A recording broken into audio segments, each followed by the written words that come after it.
Well, if you've been alive and sucking oxygen, then you are fully aware of the hot topic of the Joe Rogan experience and the podcast, and how certain musicians are calling for Spotify, I should say, to remove Joe Rogan from their platform. And it's completely ridiculous, is it not? I mean, the fact that this guy has 2 different episodes of doctors that are,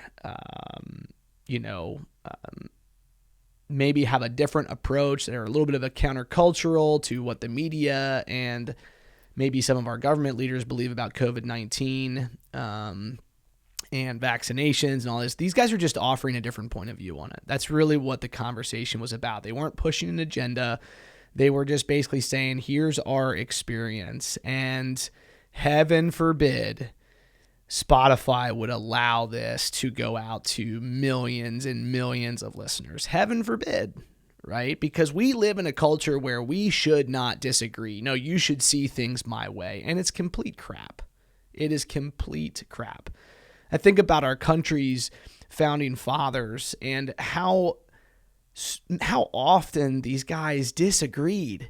But you see, they were able to somehow, some way, come together, discuss and defend and allow the best ideas to move forward.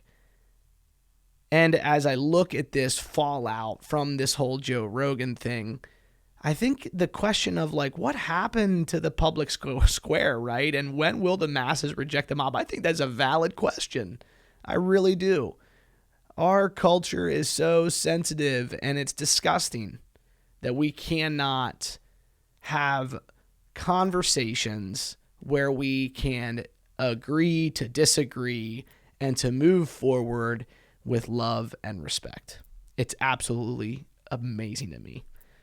And I think as we tie all this back to mentorship, men, if there's anything you hear today, let me share this with you, is that if you are engaged in mentorship or you want to be engaged in mentorship, there should be conflict, and in some cases there will be disagreement.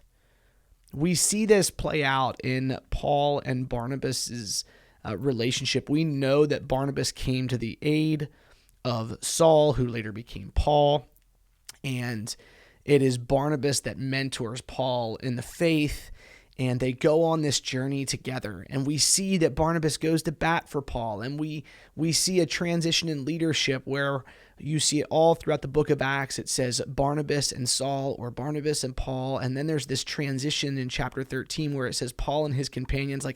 We can see mentorship literally playing out right in front of us as we read through the book of Acts.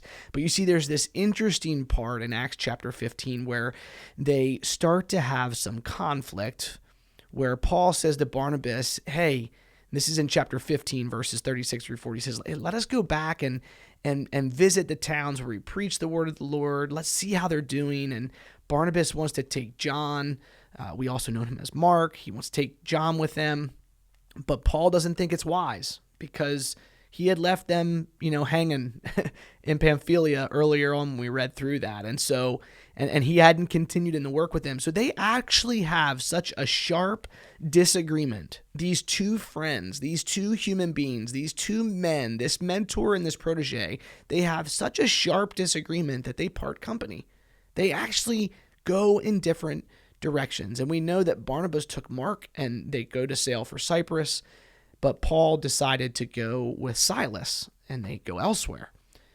But you see, here's how we know this conflict and this disagreement was handled and was acted upon like men.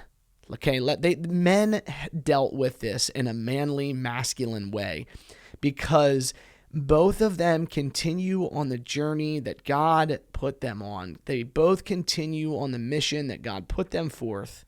Okay, he put forth in front of them, and the message of the gospel continues to spread. So we don't know all the ins and outs of this disagreement, but we know that they're saying, hey, we don't agree right now. That's okay. I'm going to go this way and continue to preach the word, and you go this way and I'll continue and I'll preach the word. And you know what?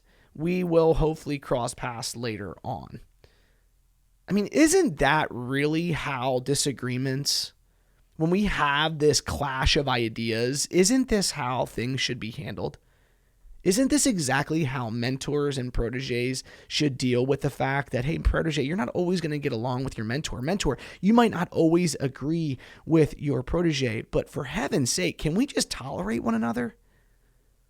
I mean, we offer grace before the disagreement happens. That's what ultimately our journey is all about. So let's be tolerant, men.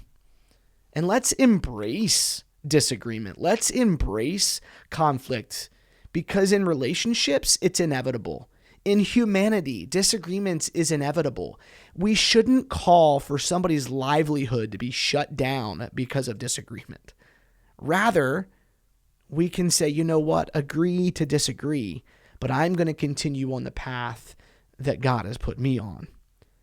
Man, guys, we are Jesus's people. We are men of God, and we must lead the way. I love this phrase of let's be tolerant people amid an intolerant world. Guys, if we are going to thrive as mentors and proteges, and we are going to thrive as men, we need to learn how to simply allow ideas to collide and understand that this should not derail us, but it should put us on course for what God has called us to do. We'll talk to you next time.